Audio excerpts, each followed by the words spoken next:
بیا څه کسان داسې دي چې دوی سره به د قیامت په ورځ الله رب العزت د نرمۍ او د رحمت معامله به ورسره بالکل نه کوي. حساب کتاب ورسره ډېر په سختۍ کوي. الله رب العزت به ورته د رحمت نظر نه کوي او د دې انجام به ډېر خطرناک وي. د دې اخري انجام به د دې جهنم وي. الله رب العزت موږ تاسو محفوظ وساتي. رسول الله صلی الله علیه وسلم فرمایل چې درې قسمه کسان دا هغه کسان دي چې دوی ته به د قیامت په ورځ د رحمت نظر نه کیږي. صحابه کرام رضوان الله علیهم اجمعین عرض وکړو چې یا رسول الله صلی الله علیه وسلم دغه درې قسمه بدبخته کسان کم دي چې هغې ته به د رحمت نظر نه کیږي، هغې انجام به خطرناک وي، هغې سره به حساب کتاب ډېر په سختۍ کیږي. رسول الله صلی الله علیه وسلم ورته وفرمایل اولنی هغه کس دی چې هغه پنسې د ګیټو نه ښکته ساتي، پنسې په خپلو خپو کې راکاږي. سوچ کوئ د خبرې ته نن سبا څومره عام ده.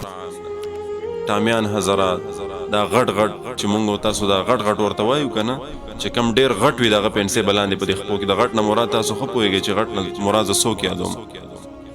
او دغه ټامیان حضرات لکه د ښځو به پنسې په دې خپو کې راکاږي، لہذا د کم سړي چې د ګیټو نه ښکته یي پنسې د سره به د قیامت په ورځ الله رب العزت د نرمۍ او د رحمت معامله نه کوي. خبرو ته سوچ کوئ ښه. ما اسفل من الکعبین من الازار فی النار. د ګیټو کومه حصه چې دا په پنسو کې پټئ د قیامت په ورځ به دغه حصه د په جهنم په اور کې به سوځېږي. او دا د تکبر علامه ده ښه. پنسې په خپو کې راښکل دا د تکبر علامه ده. پنسې ښکته ساتل دین اسلام وایي چې دا صرف د ښځو دپاره پکار ده. او نن سبا معامله بالکل الټه ده. ښځې چې وګورې هغې به پنسې راوچتې کړي دي او سړي چې وګورې هغې به پنسې ښکته کړي. الله دې موږ ته معافي وکړي. سړي لګیا دي د ښځو فیشنونه یې واغسته او ښځې لګیا دي هغې د سړو فیشنونه واغسته. او دا ځان رسول صلی الله علیه وسلم په دغسې خلکو باندې لعنت ویلی دی چې لعنت دې وي د الله او د الله د رسول صلی الله علیه وسلم لعنت دې وي په هغه چا باندې چې هغې په هغه سړو باندې چې هغې د ښځو فیشن د ښځو طور طریقې په ځان کې راولي، او لعنت دې وي د الله په هغې ښځو باندې چې هغې په ځان کې د سړو طریقې راولي. نن سبا ګوره ټوله معامله دغې طرف ته روانه ده. لہذا د پنسو ګوره ډېر خیال ساتئ ښه.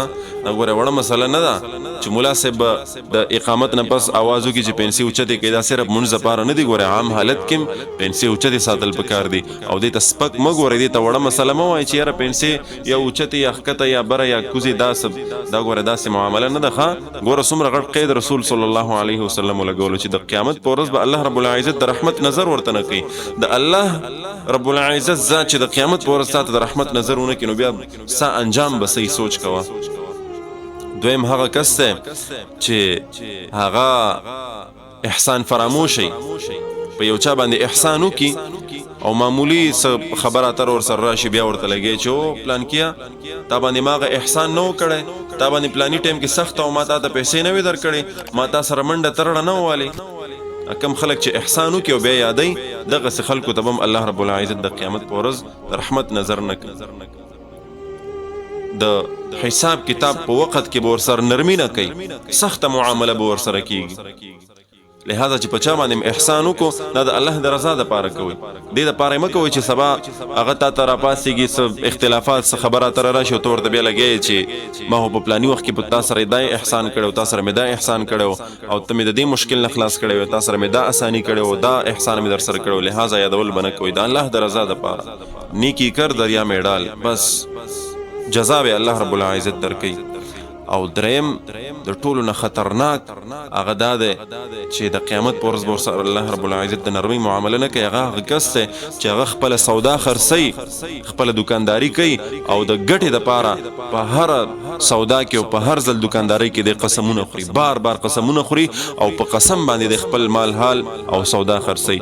نن سبا دوکانداران تاسو وګورئ چې ورته ودرېږي نو 15 قسمه به درته په یو څیز باندې خوري. قسم په خدای دا په دې راغلی، قسم په خدای دا په دې خرڅوم، قسم په خدای دومره پاتې شوي، قسم په خدای دا څیز دومره قیمتي دی او دومره د دې. خو لہذا ټول قسمونه قسم خور سوداګر چې دی دته به هم الله رب العزت د قیامت په ورځ د رحمت نظر نه کوي، حساب کتاب ورسره په سختۍ کوي، اخري انجام به جهنم وي. الله رب العزت دې مونږ د دغې درې قسمه خلکو نه محفوظ وساتي. دغه درې قسمه عادات